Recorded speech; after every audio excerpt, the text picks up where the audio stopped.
खबर आगरा से है, जहां आगरा पहुंचे बदायूं से सपा सांसद आदित्य यादव। ऑपरेशन सिंदूर को लेकर केंद्र सरकार को किया कटघरे में खड़ा। आदित्य यादव ने कहा, आक्रामक रुख अख्तियार कर देना चाहिए था पाकिस्तान को जवाब। डिप्टी सीएम ब्रजेश पाठक के द्वारा अखिलेश यादव के डीएनए को लेकर भी जवाब दिया। कहा, बड़े लोगों को नहीं करनी चाहिए इस तरह की बातें। प्रोग्रेसिव पॉलिटिक्स और डेवलपमेंट की समाजवादी पार्टी करती है बात। आदित्य यादव इंडिया गठबंधन की भी मजबूती से कही बात। कांग्रेस से गठबंधन को लेकर कहा, कोई नहीं है विवाद। पंचायत चुनाव मजबूती से लड़ने की कई बात। बूथ स्तर पर पार्टी के मजबूत होने की भी बात कही। देखिए, एक व्यक्तिगत पारिवारिक कार्यक्रम का आयोजन था और इसमें पूर्व में भी विद्यालय के प्रबंध निदेशक जी की तरफ से, मां साहब की तरफ से प्रयास यही किया गया कि एक सामूहिक विवाह का कार्यक्रम होता था, जिसमें मुझे निमंत्रण दिया, लेकिन किन्हीं कारणों से हम नहीं आ पाए। तो आज जो कि परिवार के लिए खुशी का दिन था, आज इस शादी के माहौल में हम लोग यहाँ पे सम्मिलित हुए और पार्टी की तरफ से, परिवार की तरफ से मां साहब को और उनके पूरे परिवार को बधाई देने का आज हम लोग यहाँ पे उपस्थित रहे। हिंदुस्तान पाकिस्तान के बीच जो वॉर हुई, उसके बाद में जिस तरह का राजनीति कहीं ना कहीं भारतीय जनता पार्टी पूरी जगह सिंदूर करके अभियान चला रही है, किस रूप में देखते हैं? देखिए, इसको राजनीतिकरण करने का प्रयास किया जा रहा है, लेकिन हर पार्टी की, हर व्यक्ति की क्या मंशा रही वो जनता के सामने आ चुकी है। दुर्भाग्य ये है कि जिस चीज को हम लोग जड़ से खत्म कर सकते थे, जहां वाकई में सही मायने में अपने बेकसूर लोगों का, देशवासियों का जो खून बहा है, उनके खून का बदला लेने के लिए जो मौका दिया था, शायद उस पर कहीं ना कहीं खरे नहीं उतर पाई सरकार, और सरकार को आक्रामक रुख लेते हुए जवाब देने का प्रयास करना चाहिए था। भाजपा के डिप्टी सीएम ब्रजेश पाठक ने भी डीएनए को लेकर सवाल किया था। देखिए, राजनीति के अंदर इतनी छोटे शब्दों का प्रयोग बड़े लोगों के लिए और बड़े लोगों द्वारा नहीं किए जाना चाहिए। ये दोनों ही तरफ से दुर्भाग्यपूर्ण होता है। आने वाले, जैसे हम लोग युवा हैं, आने वाली पीढ़ी है, हम लोग जो बात है राष्ट्रीय अध्यक्ष जी बार बार कहते हैं, प्रोग्रेसिव पॉलिटिक्स की तरफ हम लोग देखते हैं। हम लोग डेवलपमेंट, समाज के अंदर एक जुटता, भाईचारा बना रहे, इसके ऊपर हम काम करते हैं। लेकिन ऐसी बयान और ऐसी बातों से मैं समझता हूँ ये भाईचारा स्वार्थ बिगड़ने का और काम होता है, ना कि बनने का। तो इन सब चीजों पे अंकुश लगाना चाहिए।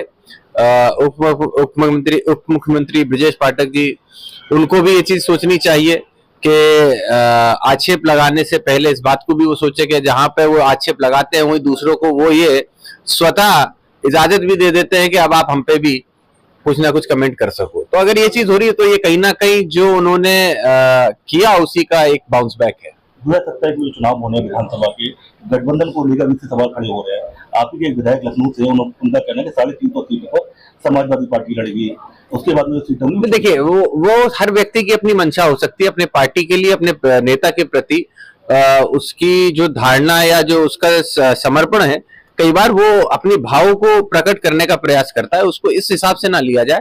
पार्टी के अंदर क्या गठबंधन होगा, नहीं होगा, पार्टी से कितना होगा, किन सीटों पे होगा, ये सारे फैसले पार्टी के शीर्ष नेतृत्व तय करेगा। हम सभी लोग पार्टी के कार्यकर्ता और पार्टी के पदाधिकारी के रूप में पार्टी को मजबूत और सरकार में लाने का प्रयास करेंगे। हम लोग जहां तक आज मानते हैं, राष्ट्रीय अध्यक्ष जी की तरफ से पूरे खुले मन के साथ इंडिया गठबंधन और कांग्रेस का समर्थन किया है।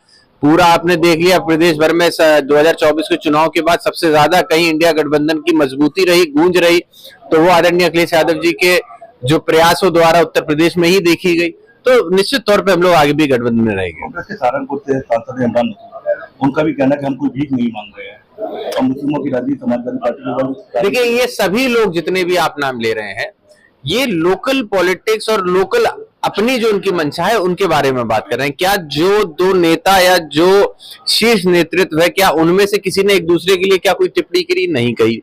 तो ये कहीं ना कहीं प्रयास, अगर कहीं पे छोटी सी आंच भी होती है तो उसको आग जैसा व्यापक रूप देने का प्रयास भारतीय जनता पार्टी भी करती रहती है और कई जगहों से प्रयास किए जाते हैं। लेकिन ये बड़ी ताकत इंडिया गठबंधन बन चुका है। मुझे लगता है कि आने वाले समय में भी ये बड़ी ताकत रहेगा। पंचायत चुनाव होने जा रहे हैं, क्या तैयारी है समाजवादी पार्टी की? बूथ स्तर तक तैयारियां हैं। समाजवादी पार्टी अपने पंचायत चुनाव से लेके सभी चुनाव में सक्रिय रूप से चुनाव लड़ेगी।